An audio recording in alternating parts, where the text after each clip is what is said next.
Hello everybody, Sergeant Soul Changer back with How to Rust, and today we are looking at some recent changes to the game. Starting off with number one, we have some new attachment icons, as well as a new AK icon, or assault rifle icon, whatever you want to call it. And I think these look awesome. Now, in terms of just the first two here, we have the laser sight and the flashlight. Before, they looked a little too similar, to the point to where if you had them set next to your inventory, or next to each other in your inventory, if you wanted to drag one onto your weapon, sometimes you'd pick the wrong one. So by doing this, they made them look distinctly different, and you could clearly tell which one is the flashlight and which one is the laser sight. So I think that was a really good job, and I think this is going to help a lot of people with the annoyance of putting the wrong attachment on. Next, the silencer and the hollow sight. These look a lot more how they do in the game. Your silencer isn't as brand new as the icon was. The hollow sight, they made changes to the actual model of the hollow sight, but didn't upgrade the icon. Now the icon looks exactly like the hollow sight does, and it's fantastic. Lastly, we have the scope, and I don't remember exactly what the previous scope looked like. I think this is an upgraded version because I don't remember the other scope having the lens caps flipped up. If it did, maybe I'm wrong. Maybe all of these have already been in the game, and I just completely spaced and realized that, oh, they look different now. I don't know, but the 5 here, love them. For the AK or the assault rifle, I don't really like it. For one, it does look the way that the rifle looks in game. I think that's really good. The attention to detail's there. Fantastic. Why is it so small? Why is the AK so tiny that it's not only the same size, but almost a little bit smaller than the 4x scope icon? The previous icons that we had for the AK, it made it look like a big 3D AK. All of these, they look like they're 3D. This just looks like it's a tiny piece of metal that's flat. Not, in my opinion, the best icon, but it is there. Good job on that, at least. The attention to detail, like I said, is really, really good. So, if all of these have been in the game for a long time, and maybe I spaced out and just realized it now, I'm sorry about that, but I like them. So enough said about that. Next, we have the changes to high walls, and this is one that I'm still on the fence about. I don't know if I like it or not yet. And it goes like this. So the high walls now have 750 health durability for the stone, both gate and wall, and 600 for the wood, both gate and wall. In terms of crafting, 1500 stone for the wall, 3000 stone, 1000 wood for the gate, 3000 wood, 1500 wood for the gate and wall for wood wall. So I don't know. I think that's a little too expensive for the amount of durability these have. Because if you look at something like this, where it's just a 1x2 with a single wall, you're looking at roughly 200 wood and 1200 stone. As opposed to 1500 stone. For the extra 300 stone, you do in fact get an additional C4 blast, because these new ones, they take 3 C4. I'll put 2 on this one to show you.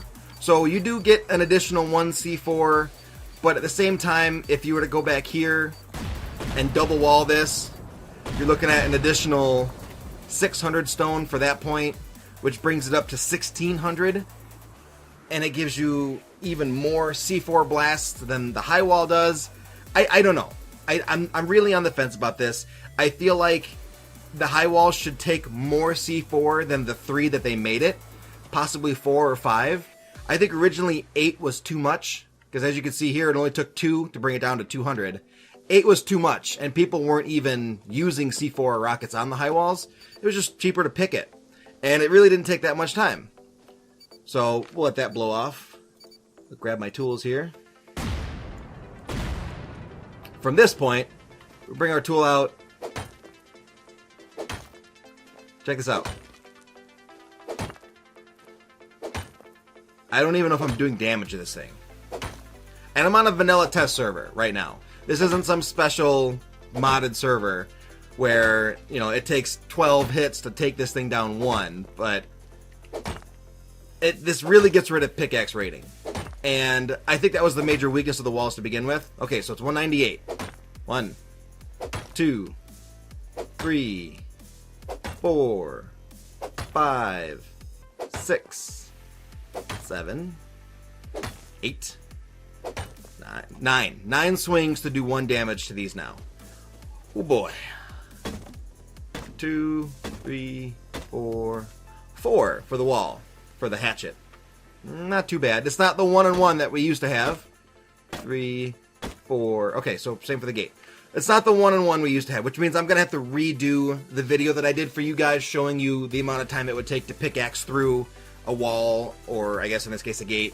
I'm going to have to redo that, but it's almost to the point to where it's not even worth it, because 9 hits for 1 damage on a stone wall or a wood wall or gate, it's really not even worth it anymore. You're better off just using the C4 or the rockets. So, like I said, I'm on the fence right now. I think in one regard, the fact that it's no longer a 1-for-1 damage to these structures definitely helps out defenders a lot more. You have to use explosives now, which is great, because I'm all for helping the defenders out, because really, they should have the home ground advantage, right? So taking out that 1-per-1 damage, great idea. Only having it be 3 C4 for 1,500 stone, as opposed to 4 C4 for 1,600 stone, if you include the foundations. I still think you're going to be better off doing extra honeycombing than building the stone walls. That's just my opinion. For an extra 100 stone, you get 1 additional C4 blast. Or, you know, however many rockets it's going to cost.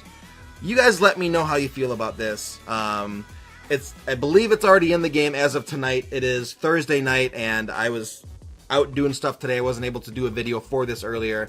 So if you guys love it, if you hate it, please let me know in the comment section below. Otherwise, Sergeant Solj, how to rust, and we'll see you in the next How to Rust video. Bye-bye.